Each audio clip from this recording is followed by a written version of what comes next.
محترم ناظرین، السلام علیکم ورحمۃ اللہ وبرکاتہ۔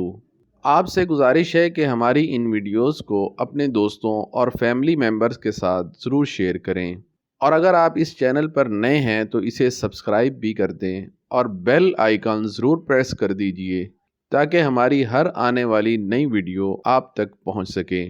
ہماری یہ ویڈیوز قرآن کریم اور احادیث صحیحہ کی روشنی میں مرتب کی جاتی ہیں۔ والدین کی ناراضگی رب کی ناراضگی ہے۔ حضرت ابن عباس رضی اللہ تعالیٰ عنہ فرماتے ہیں، جس مومن کے والدین حیات ہوں اور وہ ان کے ساتھ اچھا اور نیک سلوک کرتا ہو تو اللہ جل شانہ اس کے لیے جنت کے دروازے کھول دیتے ہیں، اور اگر والدین میں سے کوئی ایک یا دونوں ناراض ہوں تو اللہ جل شانہ اس سے ناراض ہو جاتے ہیں جب تک کہ وہ والدین کو راضی نہ کر لے۔ ان سے پوچھا گیا کہ اگر والدین ظالم ہوں تو انہوں نے فرمایا کہ اگرچہ ظالم ہوں پھر بھی والدین کی ناراضگی میں اللہ جل شانہ کی ناراضگی ہے، اور اگر اولاد والدین کے ساتھ برا سلوک کرے تو اللہ جل شانہ اس کے لیے جہنم کے دروازے کھول دیتے ہیں۔ حضرت موسیٰ علیہ السلام نے اللہ جل شانہ سے درخواست کی، اے اللہ مجھے وصیت فرمائیے، تو اللہ جل شانہ نے فرمایا کہ تمہیں اپنی ذات کی وصیت کرتا ہوں۔ پھر کہا کہ اے اللہ مجھے وصیت فرمائیے، ارشاد ہوا کہ تجھے تیری والدہ کی وصیت کرتا ہوں۔ پھر کہا کہ اے اللہ مجھے وصیت فرمائیے، اللہ جل شانہ نے فرمایا کہ تجھے تیرے باپ کی وصیت کرتا ہوں۔ حضرت عبداللہ ابن عمر رضی اللہ تعالیٰ عنہ فرماتے ہیں کہ ایک شخص حضور پاک صلی اللہ علیہ وسلم کے پاس آیا اور کہنے لگا کہ میں جہاد پر جانا چاہتا ہوں، مجھے اجازت دیجیے۔ آپ صلی اللہ علیہ وسلم نے پوچھا کہ کیا تمہارے والدین زندہ ہیں؟ تو انہوں نے کہا جی ہاں، حیات ہیں۔ تو آپ صلی اللہ علیہ وسلم نے فرمایا کہ جاؤ ان کی خدمت کرو۔ والدین کی خدمت اور فرما برداری کا حکم نہ صرف قرآن پاک میں ہے بلکہ تورات، انجیل اور زبور میں بھی یہی حکم ہے۔ اللہ جل شانہ نے تمام انبیاء کرام کی طرف وحی کی اور انہیں والدین کی تعظیم، احترام اور حقوق پہچاننے کا حکم دیا۔ اللہ جل شانہ نے والدین کی رضا کو اپنی رضا اور والدین کی ناراضگی کو اپنی ناراضگی قرار دیا۔ مفسرین نے لکھا ہے کہ قرآن کریم کی 3 آیات ایسی ہیں کہ جن میں 3 احکام دوسرے 3 احکام کے ساتھ مل کر نازل ہوئے۔ ایک حکم کو دوسرے کے بغیر اللہ جل شانہ قبول نہیں کرتے۔ قرآن کریم میں ہے کہ وَأَقِیمُوا الصَّلَاةَ وَآتُوا الزَّکَاةَ، جس نے نماز پڑھی لیکن زکوٰۃ ادا نہ کی تو اس کی نماز قبول نہیں ہوگی۔ ایک دوسری جگہ اللہ جل شانہ کا ارشاد ہے وَأَطِیعُوا اللَّهَ وَأَطِیعُوا الرَّسُولَ، جس نے اللہ جل شانہ کی اطاعت کی اور رسول اللہ صلی اللہ علیہ وسلم کی اطاعت نہ کی تو اس کی اطاعت قبول نہیں ہوگی۔ ایک اور جگہ اللہ جل شانہ کا ارشاد ہے کہ انشکر لی ولیوالدیک، جس نے اللہ جل شانہ کا شکر ادا کیا مگر اپنے والدین کا شکر ادا نہ کیا تو اس کا شکر کرنا قابل قبول نہیں ہوگا۔ ایک حدیث میں ہے کہ آپ صلی اللہ علیہ وسلم نے فرمایا، والدین کی لعنت ان کی اولاد کی جڑ کو کاٹ دیتی ہے جب وہ نافرمانی کرتی ہے۔ جس نے اپنے والدین کو راضی کیا اس نے اللہ جل شانہ کو راضی کیا، اور جس نے اپنے والدین کو ناراض کیا اس نے اللہ جل شانہ کو ناراض کیا۔ جس نے اپنے والدین یا ان میں سے کسی ایک کو پایا اور ان کی فرما برداری نہ کی تو وہ جہنم میں داخل ہوگا اور اس پر اللہ کی لعنت ہوگی۔ آپ صلی اللہ علیہ وسلم سے پوچھا گیا کہ سب سے افضل عمل کون سا ہے؟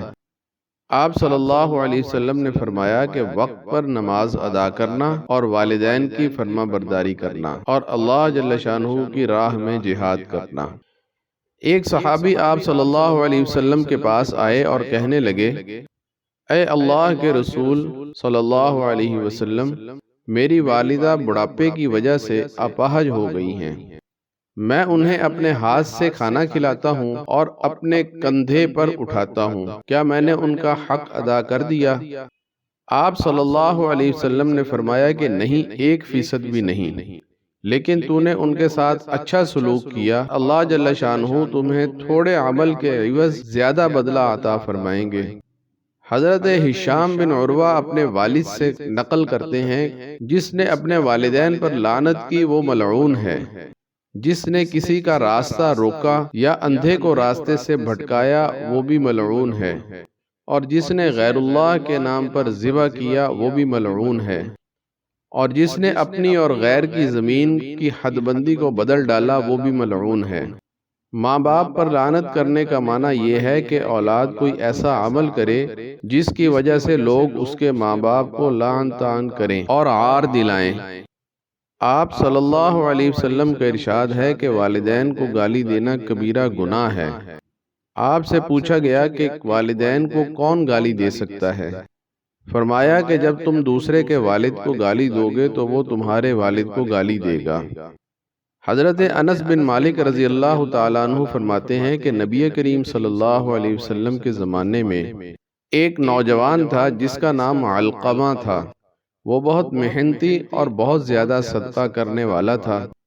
جب وہ بہت بیمار ہو گیا تو اس کی بیوی نے آپ صلی اللہ علیہ وسلم کی طرف پیغام بھیجا کہ میرا خاوند نزع کی حالت میں ہے، میں آپ کو اس کی کیفیت بتانا چاہتی ہوں۔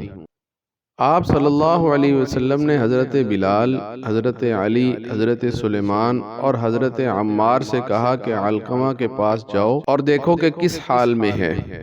چنانچہ وہ اس کے پاس گئے تو انہوں نے اس سے کہا کہ لا الہ الا اللہ پڑھیں، مگر کلمہ حضرت علقمہ کی زبان پر جاری نہ ہو رہا تھا۔